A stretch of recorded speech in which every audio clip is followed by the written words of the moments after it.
భారతదేశ మొదటి విద్యాశాఖ మంత్రి అబుల్ కలాం ఆజాద్ జన్మదినోత్సవాన్ని విద్యా దినోత్సవంగా పాటిస్తున్నారు.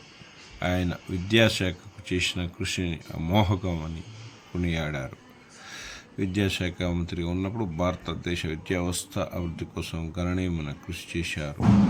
ఉన్నత విద్యపై భారతదేశంలో ఉన్నత విద్య ప్రోత్సహించడం ముందుకు భారతీయ సాంకేతిక సంస్థలైన ఐటీఐ, ఐఐసిటి, ఐఐఎస్సిఆర్స్ వంటి కీలక విద్యా సంస్థలను స్థాపించడంలో మౌలానా ఆజాద్ కీలక పాత్ర పోషించారు. యూజీసీ విద్యా పరిశోధనలు, గ్రాంట్లు, ప్రాజెక్టులు అందించేందుకు యూజీసీని ఏర్పాటు చేయడంలో కీలక పాత్ర వహించారు. సర్వశిక్ష అభియాన్ ప్రాథమిక విద్య అందరికీ అందించాలనే లక్ష్యంతో సర్వశిక్ష అభియాన్ ప్రారంభానికి ప్రేరణ ఇచ్చారు. ఈ కార్యక్రమం ద్వారా అనేక వసతులు కల్పించారు. గ్రామీణ ప్రాంతాలు కలిగించేందుకు ఆసక్తిని కలిగించేందుకు ప్రత్యేక కార్యక్రమాలు, ప్రచారాలు చేపట్టారు. ఆయన దృష్టిలో విద్య అన్నది సమాజం యొక్క మేలు.